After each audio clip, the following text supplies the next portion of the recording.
Breaking today on the Truth Hour, we're bringing the latest story on the Uranium One deal and how the Clintons and the Podesta Group are tied to that. Also, confidential informants had his gag order lifted, and that's absolutely a shocker as well.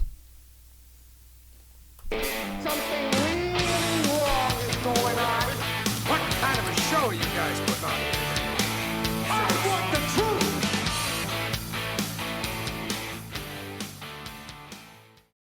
All right, welcome. Good morning, everybody. We appreciate you. I'm joined here with my brother in Christ, Dave Deagle, and I'm Shane Jameson, and this is the Truth Hour. We're grateful for everybody that's here today. Morning. And another beautiful day we've been blessed with, and so we're grateful to be here in front of you. Another action-packed episode. Amazing new stuff that's come out in the last 24 to 48 hours surrounding the Uranium One deal. Some of the biggest stuff has been the fact that there was an undercover FBI informant tied to back to 2009 and 10, I believe, that's front and center in this investigation, soon-to-be investigation, scandal. And there was a gag order that was actually in place, and as of late last night, I was watching Tucker, and then it transitioned into Hannity, and they had literally, in that moment, lifted that gag order, that non-disclosure agreement. So this individual's been given the green light to testify in front of Congress and select members. So everything that this gentleman knows, and I've been told there's videos, there's phone calls, there's recordings that basically allude to the fact that there has been major bribery and kickbacks, pay to play with the Clintons. And, did he work with them? Is that who is this guy? Where did he come from? Well, that's the big question. Is exactly. I mean, he's confidential informant, so there's a lot of mystery surrounding and shrouding this individual. But I guess red flag number one, Dave, right, would be why would somebody that works for the FBI have an NDA or a non-disclosure? I mean, I know there's certain forms of confidentiality, but I've been told or heard that that's an absolute red flag that he had to sign that.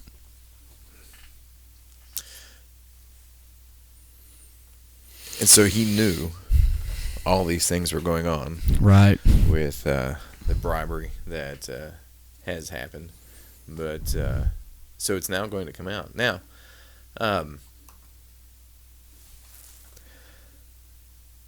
where did this all come from? Does this all come from because of Clinton trying to bury Trump?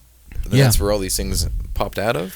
Well, so from my research, Dave, I mean, what I've discovered is that you go back in time to the beginning of Obama's administration. Hillary Clinton's the Secretary of State. The Clinton Foundation is becoming front and center in those years. Pay to play, a lot of quid pro quo is happening. So what happened is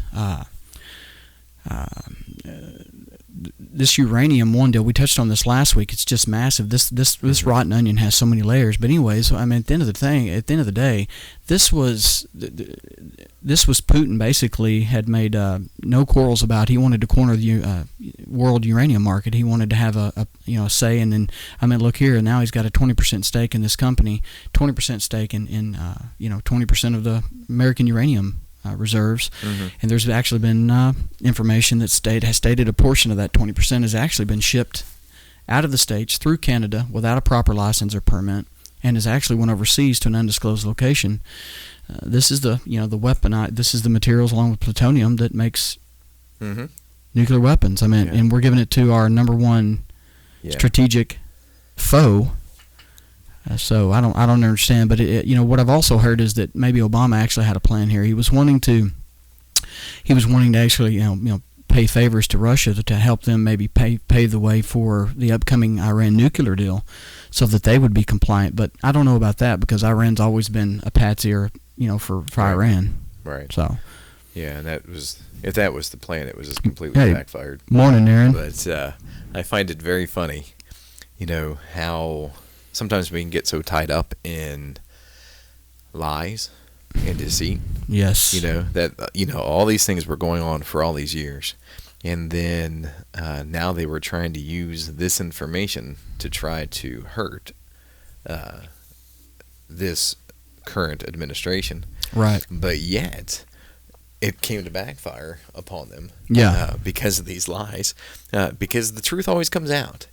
You know, that's something that I think that these people, Clintons, whoever else is involved in these things, the FBI hiding these things, Obama, that as the scripture says in the book of Proverbs, that buy the truth and sell it not, because exactly, the truth always comes out. Yeah. And it always will come out, Yeah. one way or another. You can try to hide it, you can try to cover it up as much as you can, but Right. as what's coming up, and we're going to see a lot more things here about this, that people are willing to talk.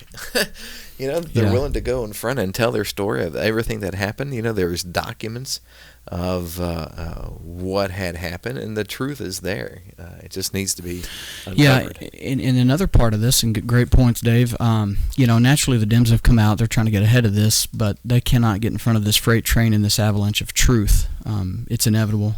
And I think there's been a lot of like slow walking, even on the GOP side, and some of the like even Sessions, that's over the FBI now, and or Department of Justice and such, that a lot of people were starting to wonder if they were in on it as well. But I think there was just this is such an enormity that there needed to be a certain chain of command and a certain chain of events happen for certain entities of the current administration to even feel comfortable coming out and allowing these things to happen, like lifting the gag order on this informant.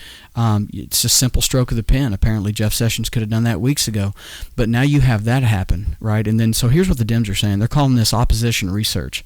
Well, every candidate digs up dirt on the other. It goes Right. back to the beginning of dawn of time. That's not bad, but when you collude, and this is the true Russian collusion story, when you collude with a foreign power to dig up fake and salacious information on a ongoing campaign, such as the Trump campaign at the time, soon to be President Trump, and you use that, and then here's the crux, Dave. This fake dossier, we're going to get into this, it all ties together from Uranium One all the way up into this corruption of this fake dossier that has been hung over Trump's head. Fake information of which the Department of Justice and FBI in specific, have used to trump up this, pardon the pun, trump up this investigation out of thin air. So they might have even gotten FISA warrants. They might have even, this unmasking and all these things have played together a big part in how they've tried to frame Trump out of thin air for nothing, when basically the real proof and facts are with the Clintons, the Podestas, and the Muellers and the Holders that used to be a part of Obama's administration. And the other key is he actually was getting daily briefings, is what we're being told. So Obama's getting daily briefings. He's getting this. This was so important that it was being briefed to him. This Uranium One deal was under current investigation by the FBI for corruption, for kickbacks, and bribery. All of this information was known, and Holder and Clinton were 2 of the 9 on a panel of 9 that actually confirmed the deal. Okay, and they got $145 million at one point within a matter of days or weeks of this Uranium One deal. Clinton gets a $500,000 speaking fee. Mm-hmm. He's at that specific point in time had never gotten more than $250,000. Just coincidence. Yeah. Sorry, I got a little long-winded there. Jump in there, Dave. It's just coincidence that all those things happened. Yeah. That's all it was. Well, wasn't being paid off at all. It wasn't bribery. Yeah. Huh. Yeah, crazy stuff Amazing, going. huh? And if it would happen to anybody else, they'd be in prison a long time ago for these things. Well, here, look at the facts. So the media's been all over this dossier that's nothing more than collaborated junk pulled out of thin air by literally Russian operatives, given through a pipeline back to, and what's been disclosed is now that it's known, it's fact. The Hillary Clintons and the DNC in general are the main number one funders of that dossier. They paid to get this dirt, and they're the ones that peddled it, and then for a year have lied and said they don't know anything about it, as if it just manifests out of thin air, right? But imagine if Trump had done a 16th of what Hillary's basically being proven to have done. Mm-hmm. There is quid pro quo. there is, pay to play. There is collusion. There is kickbacks. There's $145+ million that sits in the foundation to this day because of lucrative investments from some of the shareholders of Uranium One. Now, why would you do that unless you were paying to make certain that this deal went through and Russia got 20% of United States uranium deposits? It's an absolute absurdity to believe otherwise. Right. And for what was said before, that we're going to look over these documents and we're going to make sure that they are, to accurately go through them. But then once they had and seen what was there, we've got to change the story.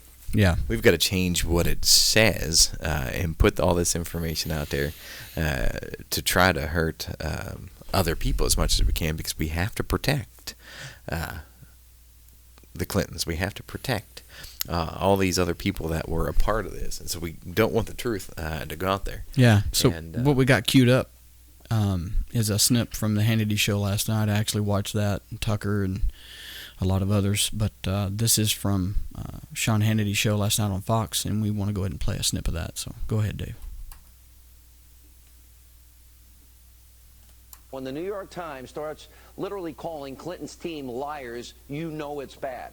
Brian Fallon, Hillary Clinton's former spokesman, he wouldn't rule out the fact that Hillary, in fact, may have known about the payment for this dossier. Watch this tonight. You don't believe Hillary Clinton knew about this either, is that right? Oh, I don't know. I haven't asked. I haven't spoken to her. No. Okay. Thank you for clarifying. Yeah. Shouldn't she know? Shouldn't you, someone so high up in the campaign, be informed of this? Well, I mean, she may have known, but the degree of exactly what she knew is beyond my knowledge. They're all running as fast as they can away from Hillary. Even the new DNC chairman, Tom Perez, put out a statement saying, I wasn't personally involved, but never denied that his predecessors were. Democrats, the media, have been complicit in this anti-Trump dossier scandal because they were quick to do the Russians' bidding and spread fake news and work as an extension of the Democratic Party's basically media operation. Remember, this dossier claimed Donald Trump in the Ritz in Moscow with hookers urinating on his bed. Watch this. Do you believe anything about that dossier?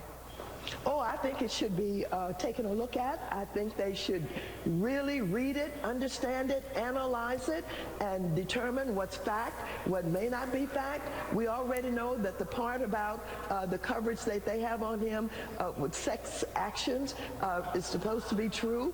My focus today is to explore how many claims within Steele's dossier are looking more and more likely as though they are accurate. The dossier definitely seems right on these points. A quid pro quo relationship seems to exist between the Trump campaign and Putin's Russia. There's a lot in the dossier that is yet to be proven, but increasingly, as we'll hear throughout the day, allegations are checking out. The famous dossier, which is getting a lot more credibility now than it did. Well, I think that's important, right? That the dossier, right, which looked sort of out there at first, is getting truer and truer and truer as facts come out. What I have learned, or I've heard about the dossier, it's about his involvement with women.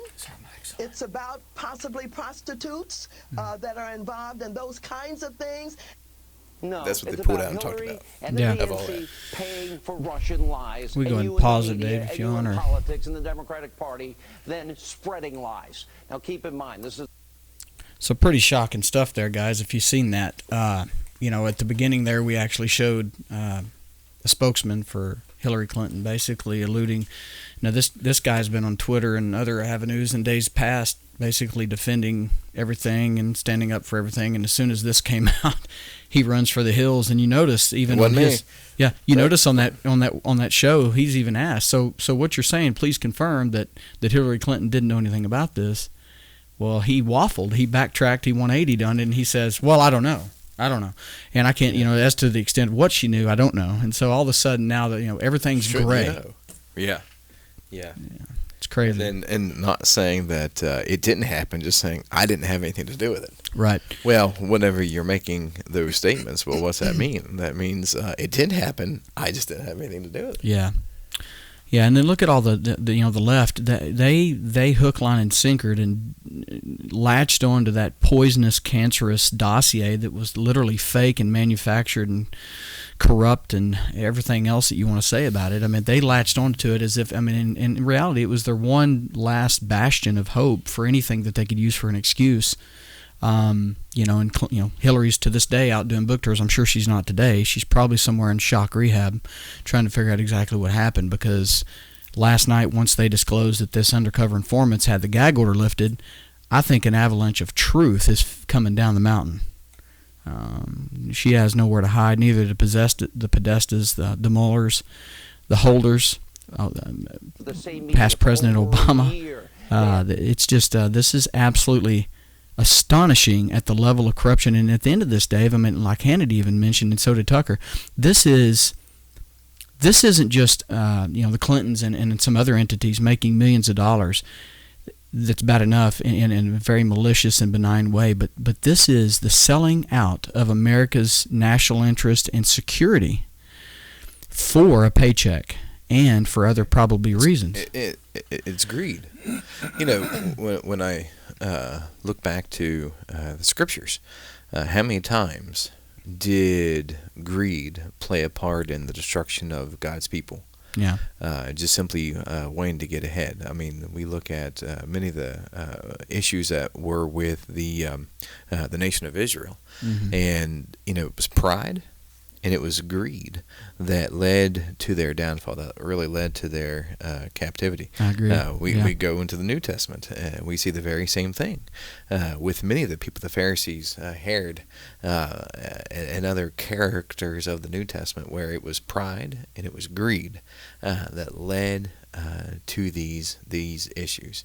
The Scripture reminds us that pride comes before the fall. And that's what's happening here, Yeah, rinse and repeat. I don't care about anybody else except for, I'm breaking my equipment. I don't care about anybody else except for myself. Yeah. And my bank account and the things that I can purchase. Yeah. And when we look at, again, scripturally, it goes against principles that people should have. Yeah, absolutely. And we have another one queued here. We'll wait a couple minutes here, and maybe some more commentary in between. But and I guess it's just absolutely amazing that you get to looking at all this. This woman was going to be the president of the United States. Hillary Rodham Clinton was going to be the president of the United States. That scares me to death. Yeah. I don't know about you. But what could have been? Where would we be at right now, today, October the 26th, if we had a different administration in? Yeah. And I'm glad that things transpired as well they did. And again, go back to Romans chapter 13, that God puts in position the people who are in power for His very own purposes. Yeah. And so it was, in my mind, God's will. It had to have been, in light of Romans 13, God's will that she was not. Yeah, God intervened, and thank God for that. It would have sold out. Well, and think about all this that's now knowledge. Mm-hmm. Nobody would have had the truth come out. I mean, you would have had a different administration. People would have squandered and squashed this. Oh yeah, because she would have put in power everybody that helped her get there, that helped hide all these things in the past. Yeah, that she paid off to have all these fake documents to come out. Right, and we wouldn't had no clue in the selling of American assets, of our security. Yeah. Would have continued on, all for her and her friends' benefits. Yeah, and I mean, and I guess what else is shocking is it's kind of like and I've had knowledge of the ongoing Clinton scandal and their pay to play and how corrupt they are for years. But I guess what's really bothersome to me, and like last night on Tucker Carlson and on Sean Hannity, the really scary thing here is that there are significant portions of the House Intelligence Committee, and we have that queued, and we can show that in just a second. Devin Nunes is heading that, but they've made countless requests to the Department of Justice for specific documentation that ties into this, and it's been stonewalled. They've been stonewalled and slow played. Okay. What is scarier, Dave, than having what is adding up to be a Department of Justice that oversees, mind you, the FBI? The FBI is not its own entity out there just, in the Wild West. The Department of Justice oversees that. But what is more scarier than having an arm, the most powerful investigative arm in the world, in this country, in this world, in the FBI, and then the Department of Justice above that could be rogue, that could be self-reliant and above the law? What is scarier than that? If they won't turn over and comply with outside investigative sources to try to punch into this rotten onion, that's a slippery slope. Oh, absolutely. I mean, I can think of a lot more things scarier in regards to spiritual matters. But whenever we're thinking about our nation, right. Yes, and our nation, it is definitely a scary situation that could have been, and thankfully, and I thank the good Lord that things are slowly coming changing. to light. Yeah, and slowly coming to light. Lauren, welcome. Again, because the truth, and the truth, as Jesus says, and the truth will set you free. Yes, He does. Amen Absolutely. to that.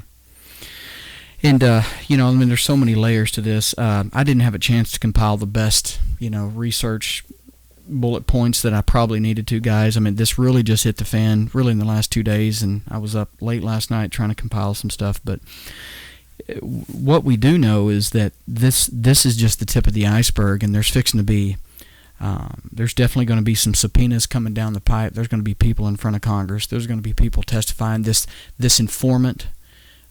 And bless that man, bless the situation, and God bless that situation that has transpired, connecting these dots, lifting this order, having this individual come and spill his guts about all this. And I'm going to tell you, though, the Clintons also have another bad element to them, and there is this is a little bit more conspiratorial, but they've got a track record of people that have basically crossed them, end up pushing up daisies and end up 6 foot down. So. Right. This gentleman better have the utmost of protection, and I would pray that this administration that's actually allowing this to happen and for him to testify is given that protection to him, because I can guarantee you there are people that would love to get their hands on and shut down somebody with the kind of truth that this guy has. Oh, yeah. And thankful that people have the backbone to come out and to bring out the truth.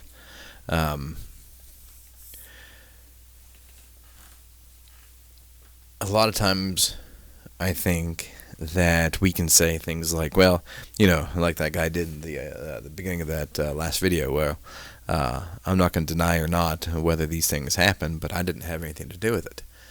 It wasn't me. I knew it was going on, right? Apparently. His statement would be a little bit different. And if we know something like that's going on and we do nothing to stand up against it, do nothing complicit. Yeah, exactly. Compliant. We become part of the issue. And again, that is a biblical example that we see in Romans chapter 1. Near the end of the chapter, Paul goes through and he lists all these horrible sins that people are involved in. These violence, these unrighteousness, these people who are inventor of evil things, people who are disobedient to parents, unforgiving, unloving, and he goes through all these things, unmerciful, and he says that those people, right, are in danger of judgment. Those who practice those things are deserving of death. But he doesn't stop there, all right? But he also says those people who approve of those who practice them are just as guilty as the ones that commit it.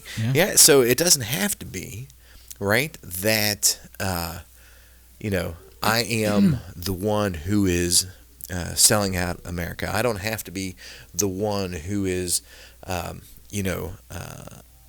lying all of these things to the media, lying about other people. But all I have to do is say, I agree with that. Yeah.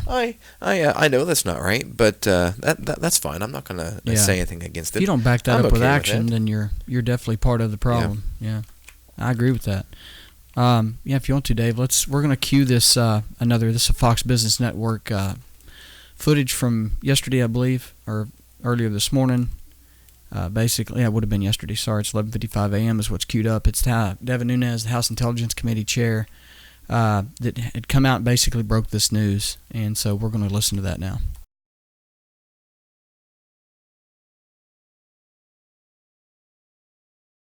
Have Mr. King from New York, who chairs our subcommittee on emerging threats, and then Mr. DeSantis from Florida, who chairs the Oversight Committee's subcommittee on national security.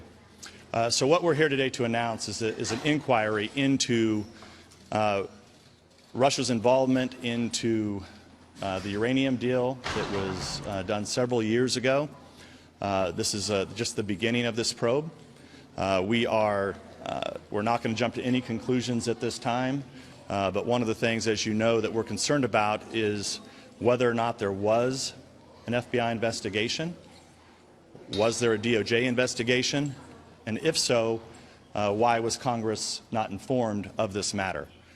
So that will be the start of the probe. It'll be a joint two different committees who will be looking into this, and we will keep you posted with further details. Good. Yeah, so big stuff there. We have Devin Nunes there, House Intelligence Committee, that basically is, that's the first time they're really coming out and stating that. And I loved his one statement in 2 words. He says this is, basically the beginning of this probe. A lot more to come. Basically, there's a lot more to come. And did you hear another key thing in there, Dave? Going back to when this uranium deal got pushed through, Congress was never made aware. No. While there was the Department of Justice investigation, they're going to all but confirm that. He's alluding to that's what they suspect, but it's going to be confirmed that Department of Justice, DOJ, the FBI had an ongoing investigation into current kickbacks, bribery, and other extortion methods related to this uranium situation in all these entities, and they still buried their heads in the sand. They hid it from Congress, and Holder and Clinton sat on that board of 9 and pushed this through underneath the blessings of Barack Obama. Yeah. That makes Watergate look like water under the bridge. Absolutely. Yeah. It doesn't even. My daughter Cheyenne's on. It doesn't even. Hi, sweetie. Compare. I go back and think about, Martha Stewart years ago, how she got in trouble with, they called it insider trading. With the stock market, she knew something was going to happen, so she pulled her money out of a company, and then because she knew these insider things, and but look what's going on here, right. And look what happened to her. That's that's somebody who's a Hollywood celebrity, I suppose. You would call her more of a Food Network celebrity, right? But the normal everyday people, do anything at all close to what has been done. The book is slammed at you, you're thrown into federal prison. But then you have politicians, doing these things. Yeah. I mean, billions of dollars, trading hands illegally, and we're trying to make it all disappear. Yeah. Oh, it's okay. It's no big deal. Come on, get over it. They called some of the the fringe left, the kooks on the left, that came out in recent weeks because of certain things, part of the dossier, whatever. Maybe Trump did a tweet, or Trump did this, or the meeting with Trump Jr. at the Trump Towers with the Russian attorney that they didn't even know was a Russian attorney, and they come out and what do they call? There's the T word, treason. Right. Treason and impeachment and all of that. Because I picked up the telephone. Yeah. And talked to somebody. Yeah, exactly. So, so if that's treason in their mind, what do they call this? Right. This is the biggest thing ever. This will become, when this is put to bed, when this is put to rest, and every last detail is found out, which I think there is an abundant amount of momentum, this will be the biggest scandal in U.S. history, hands down, period, end of sentence. But do you think, I want to, Lawrence comment, he says because Congress members would want their cut. And that's, that's why we hide these things. Yeah. Because everybody's got their fingers into the pot. But, Shane, I know one day, without a doubt, as we stand before the judgment seat of Christ, everybody's going to give an answer for things they've done in the body, whether it's good or bad. That's what the Apostle Paul tells us in the book of 2 Corinthians. And so that's without a doubt. They are going to have to answer for what they've done to God. But do you think that there is a possibility that as other scandals have come and gone and people have gotten away from things, that somehow this will be buried and the Clintons somehow will walk away from this unscathed and untouched? Or is this so big there's no way that they won't be convicted? It's a good question, and I'm kind of on both sides of the fence. Harry, I'm straddling the fence. I'm not. I'm usually one side or the other, but I think that there's a portion of that could happen. But I'm going to tell you one thing that's inevitable that's happened, that of all the things that could happen, the Democrats don't want to happen, and they don't want to have this vindicate Trump. And that's exactly what this done. Right. They can no longer parade these falsehoods and this joke and this bribed dossier and this pay for play dossier, this ridiculous corrosive stuff from Russian informants and other entities. They can no longer go around parading that Trump/Russia collusion. They can't play that game anymore. This alone destroys every Russian narrative that ever had any kind of validity as it relates to Trump and his campaign forever. Now, will the left continue to try to, toot that horn? Absolutely. But for all intents and purposes, that narrative has been destroyed by the latest 24 to 48, 36, 48 hours that have come out and confirmed that, this was funded by the DNC. This was funded by the Clintons. This was also prior to the DNC and Clinton taking for this dossier and taking off with it, actually paying for the information. Supposedly there is a member of the GOP that's a part of this. There are some anti-Trumpers out there that would be willing to do almost but anything to show the downfall of Trump. Mm-hmm. And there's a lot of people throwing some names out. There's been the name of John McCain. There's been the name of Corker. There's been the name of Jeff Flake. Corker and Flake are both not going to be running again. How convenient is that? Right. It saddens me to even discuss the fact that the possibility that John McCain would actually do that, but he is an absolute never Trumper. And I can't absolutely degrade him for that, because during the campaign, what did Trump come out and say about McCain? He attacked his warhood status. He attacked his Purple Heart, or his service. He said that that he made fun of McCain and said he would support somebody that didn't get caught. And where did McCain spend 6, 7, 8 years? In the Hanoi Hilton in Vietnam. Went through torture, went through abuse. Yeah. So you know what? I don't blame him for, but you know what? He's McCain's president and commander-in-chief too. And if he's behind being a part of this undermining effort in any way, it's going to be a huge stain on John McCain's record. I wonder if Trump knew the character of McCain to reason why he said some of those things that he did. Oh yeah. Just because for me, looking at it on the outside, not knowing too much, I hadn't read when John McCain ran. What was that, back in 90? With Romney 96, or with 98? Yeah, McCain, Sarah Palin. Yes, McCain Palin. And then he eventually pulled out. Well, didn't he run before that too? Yeah, a few years. Yeah, it was before that, and he came out with that book. And I was kind of all gung ho for him back in the day. I was too. 20 years ago, and he seemed like he had his head on there pretty straight. But I wonder, for Trump to make some of those statements that he did. I know sometimes he goes off the cuff a little crazy, but which is the beauty of Trump. He's not he tied says to what his mind speaks.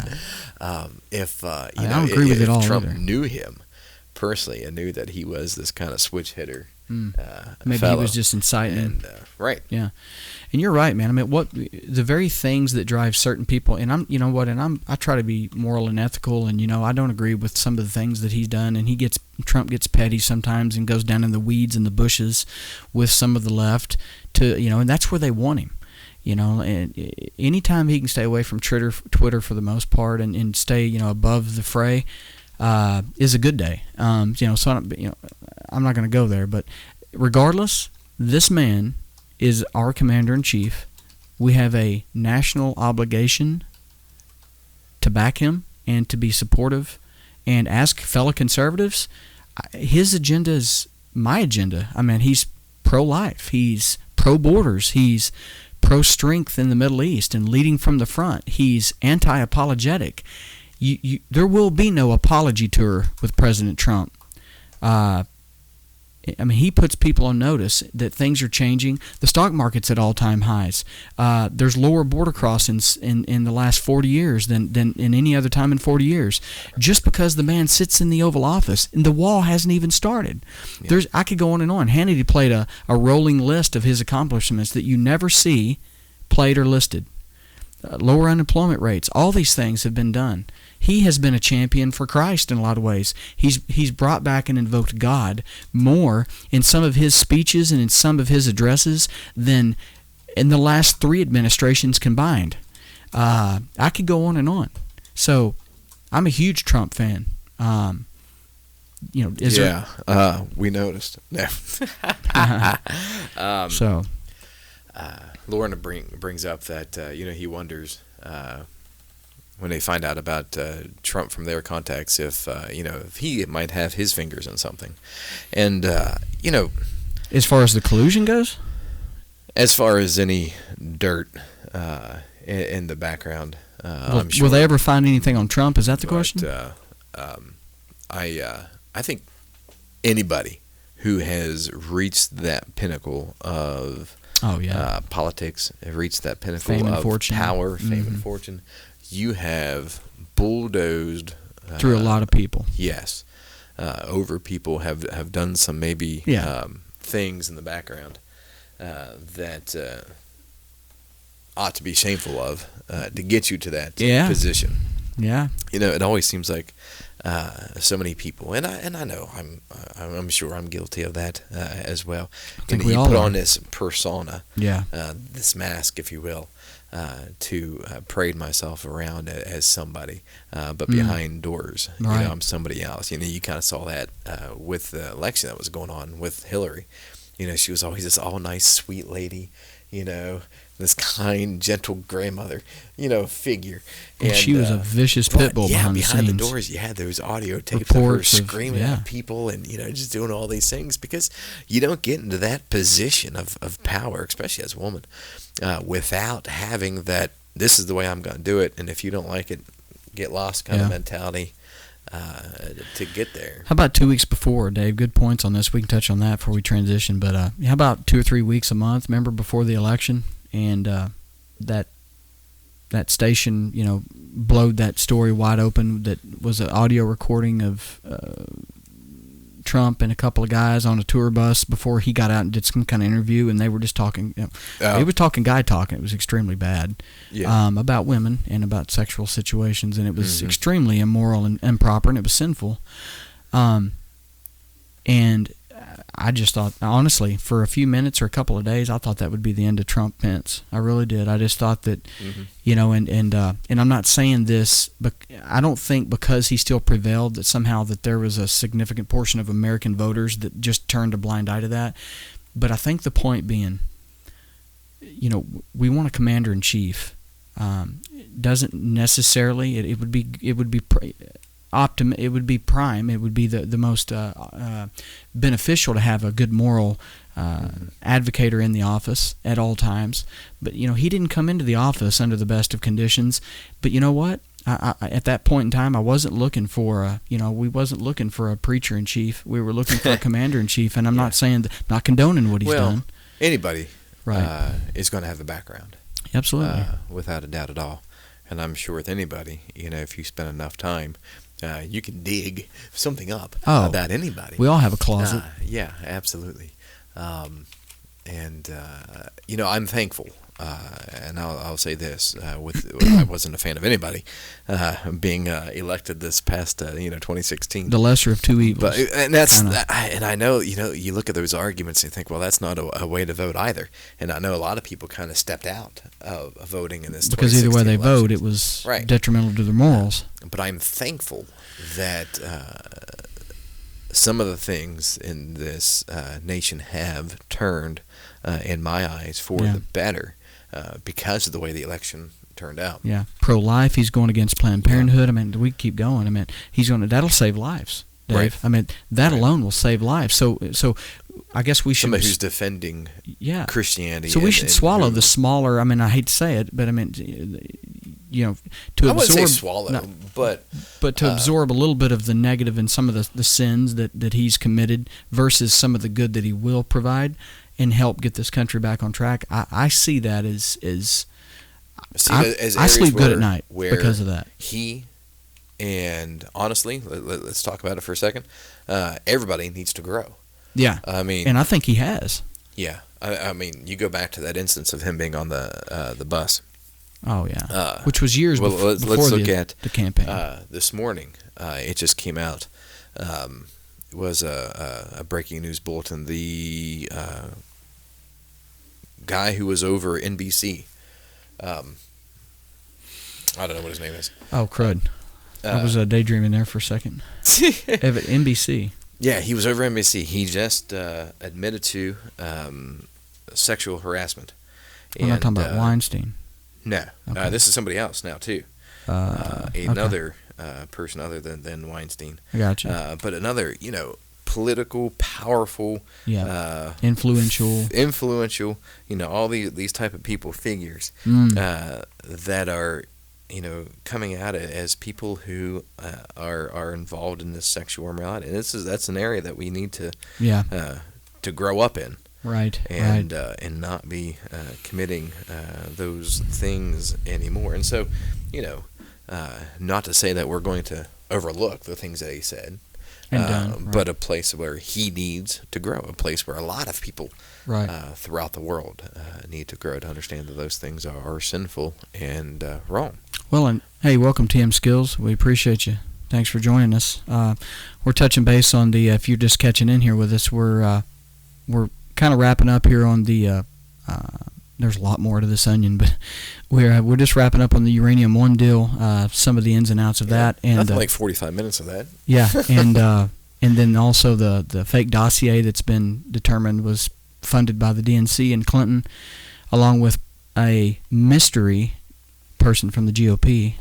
So there's a lot going on, and but anyways, so yeah, jam-packed stuff, and guys, this is just going to keep going. It's probably going to dominate next week too. But so Dave, I mean, we only got about 10 or 15 minutes. I want to definitely touch base on, there's only a couple of networks out there, guys. Excuse me, really only one network with a couple of individual shows that are actually still discussing for any length of time the Vegas massacre and the shooting and the controversy and some of the the scandal, if it would, if you may, that surrounds that investigation. So Tucker Carlson is one of those outlets. I'm a big Tucker Carlson fan. Phenomenal reporter in his own right, phenomenal way that he sticks to truth and fact, and has countless guests on that show that don't come with their facts, and you can all but guarantee one thing: Tucker Carlson will send you packing with the truth and knowledge embedded in you somewhere. So we're going to play this now. This is the Vegas a recap with another gentleman that's very reputable, that has good information about this, and so we're going to listen into this, then we'll take some comments and reflect, okay? Investigation is still going on. I'm baffled by that. It's very strange, Tucker. I mean, think about it. Would investigators allow Jesus Campos, who again was the sole eyewitness that we know of to the shooting from within the building, to leave the country shortly after while the investigation is still going on? I'm baffled by that. It's very strange, Tucker. I mean, think about it. There's really no guarantee he's ever going to return. He's not under arrest. He's not under any court order to stay in the country. I mean, they're limited legally what they can do to order him to stay, but it's just confusing. I mean, even I was thinking about this before we went on this segment here, and I'm thinking even the most innocent of explanations, right? I mean, he's a witness and a victim of one of the most horrific crimes in American history. Obviously, incredibly psychologically traumatizing. An innocent explanation, maybe he has family down there he's visiting, he needed some time. But to go to Mexico right after the crime when you are the sole eyewitness to potentially the crime of the century, and as you brought up in the segment, you have a pretty significant injury, a 5.56 or 2.23 round to the leg, is really beyond perplexing. There's no convenient explanation for it. Well, I don't think it's possible. I don't think if you were hit with that round squarely in your leg, you'd be going anywhere because it would have destroyed your leg. But I don't mean to impugn the character of Jesus Campos. I don't know anything about the man. I felt sorry for him. I still do. He was injured. Sure. But the behavior of the people around him is so weird, and weird in a specific way. They're trying to control access to him. They're trying to control the story about him. They're clamping down on information about him and his actions. Why would they be doing that? Is it MGM doing that? What is going on? Yeah, no, and I'm with you. I'm not, and neither am I. I'm certainly not trying to impugn his character either. I mean, this guy was a victim of this crime as well. But that doesn't make the questions go away. The only explanation I can think of from the beginning, the genesis of all this, this fugue state we're in right now with this, because we had more answers about San Bernardino and Orlando in 24 hours than we have had in this case in weeks, is that there has to be some kind of friction between the parent company of Mandalay due to the potential for mass lawsuits and the Bureau, the FBI that's investigating this. There's no other convenient explanation. That explains a lot of the timeline discrepancies. Yes. That also explains, as you just said, and you're correct, I think this limited and controlled access to Campos, and a reason why the parent company may not have had a problem with him leaving the country for a couple days. They may have facilitated it, abetted it. I mean, that would not shock me at all. But it doesn't explain the behavior of, for example, the Clark County Sheriff. Our producer, Charlie Cougar, called over there today to ask a simple question about licensing. This guy doesn't seem to have had a license as a security guard. Whatever. What are the rules? Yeah. And they were so defensive, and they yelled at him and hung up. Yeah. The spokesmen don't typically act that way when they're asked a simple question. What is that about? Yeah, well, especially from a major media outlet. I mean, it's not like you were calling from a local blog. I mean, this is a credible media outlet that reports on stories like this all the time. And Tucker, we have to remember, this is, I get it. We all respect law enforcement's role in this. We understand. But this was a crime perpetrated on the American people. People are justifiably concerned about why it happened, and we have no answers. You have to expect there's going to be profound media interest in this. And yeah, answering like that doesn't help. Right. I mean, I respect law enforcement, but if you want respect, behave in a way that earns it. Really quickly, this guy, it's not implausible he came, Paddock, to the attention of federal authorities. Gambling winnings, I think, are reported over a certain number. He was churning a lot of money through the casinos. No one's asked exactly, had he come to the attention of federal authorities? I know he hadn't been arrested, but do you think that's plausible that they knew who he was?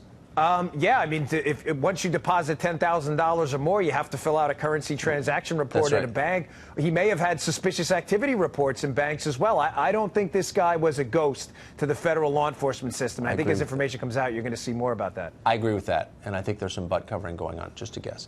Dan, thank you. Yes, sir. Yeah, so there we go, guys.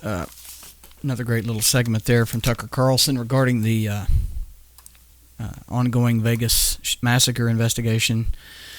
Some great points there. So apparently, within the couple, 3 or 4 days following, maybe even shorter, of the shooting, lo and behold, if Campos isn't caught coming back across the border from Mexico into the States, the biggest witness, if the only witness, to what is being deemed the largest U.S. massacre in U.S. history, he gets to leave the States. What was he doing there? Who promoted that? And the other investigator on there with Tucker had a good point. If you're MGM and Mandalay and the owners, I'm sure you're trying to avert as many lawsuits as you possibly can, because they're coming if they haven't already been filed. I still say there's a huge discrepancy in this gentleman's timeline. He's been deemed a hero by a number of people. I don't believe him to be a hero. A hero would have prevented the massacre. A hero, yeah, he took a round. Okay, that's notable and that's honorable, I guess, in some way. But a hero, we throw that word around like it's some kind of hero, superhero comic thing. Heroism is not taking a round to the leg, and then 60, 70 people die and 600 are shot. That, to me, that's not heroism. I'm just saying.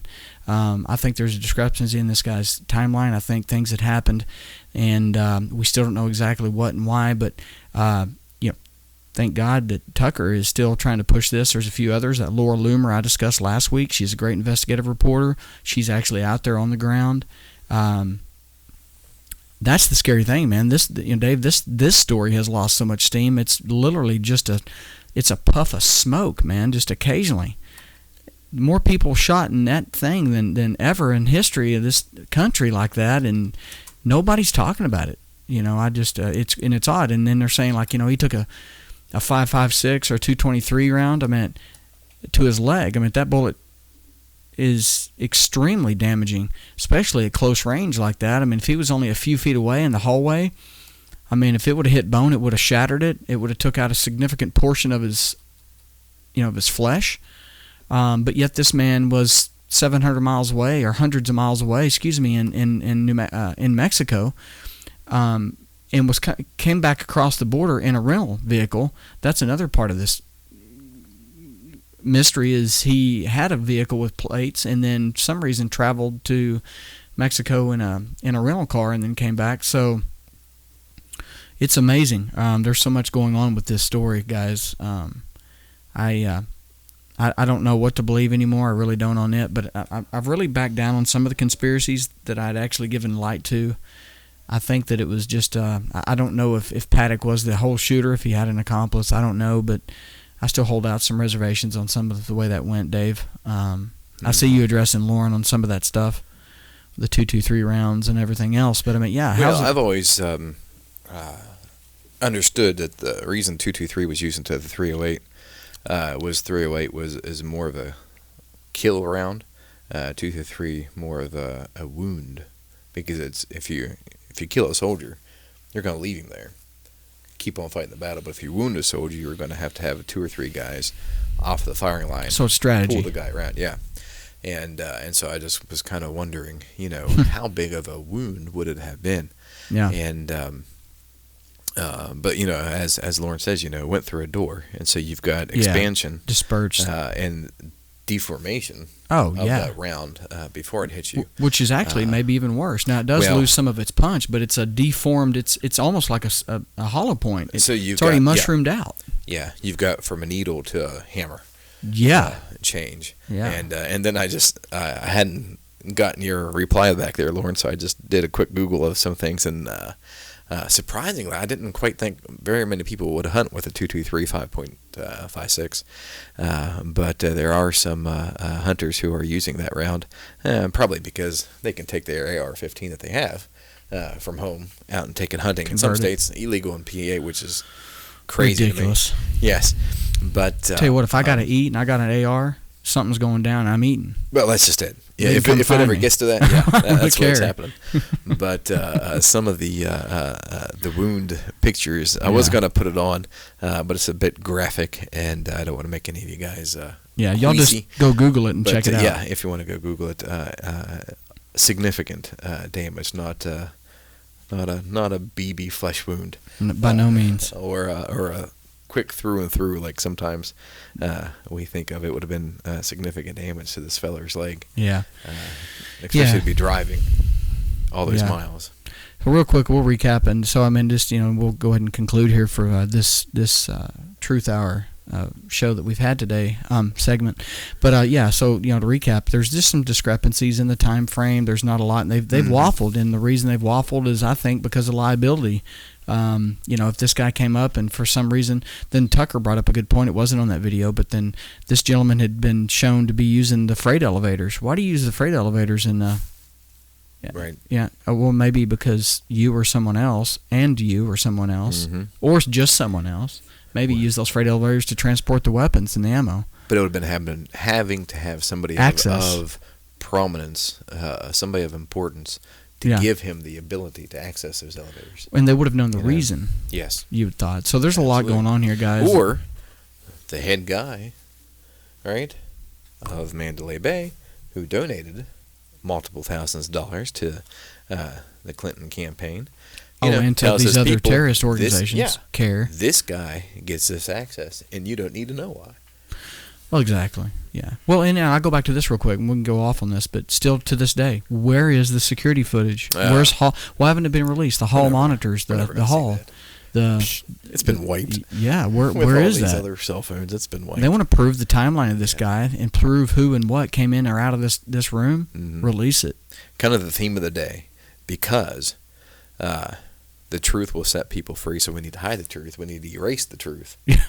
So nobody can know about it, because the truth will come out. Yeah.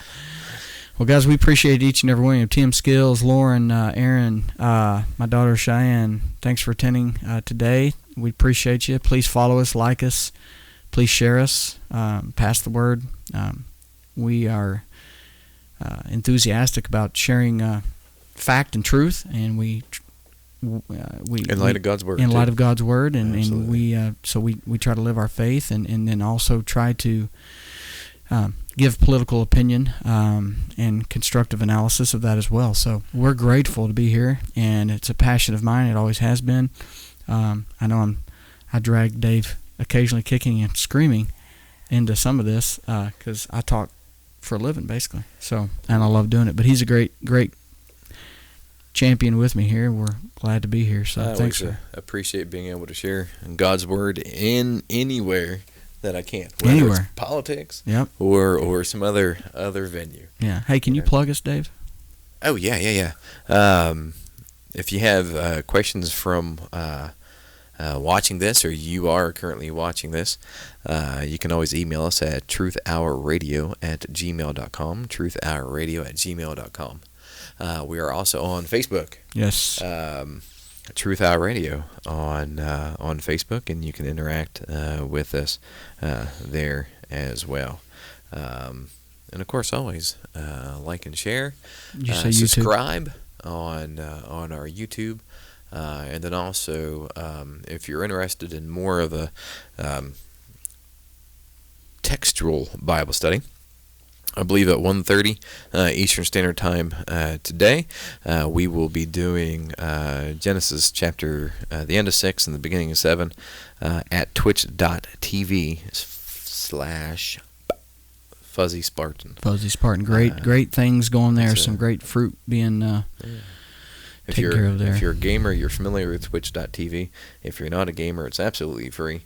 Kind of like a thing like YouTube is, but you just go to twitch.tv/Fuzzy Spartan, and that's about the 1:30 hour Eastern Standard Time, and we'll have a Bible study. Absolutely. Hey, Aaron, we appreciate you too, man. Thanks for dropping in, and be sure to email us any questions or drop them in the chat box there at any time during these shows, and then the following weeks we'll pick one or two topics of interest if they're relevant or warranted there, and we'll definitely we can bring your topic or question or opinion into the mix. So please give us feedback. Please give us questions or any concerns. Please like us, share us, follow us, and we appreciate you guys. It's 12 o'clock noon, and from myself and Dave Deagle, we appreciate you, and this is another jam-packed hour of the Truth Hour. God bless.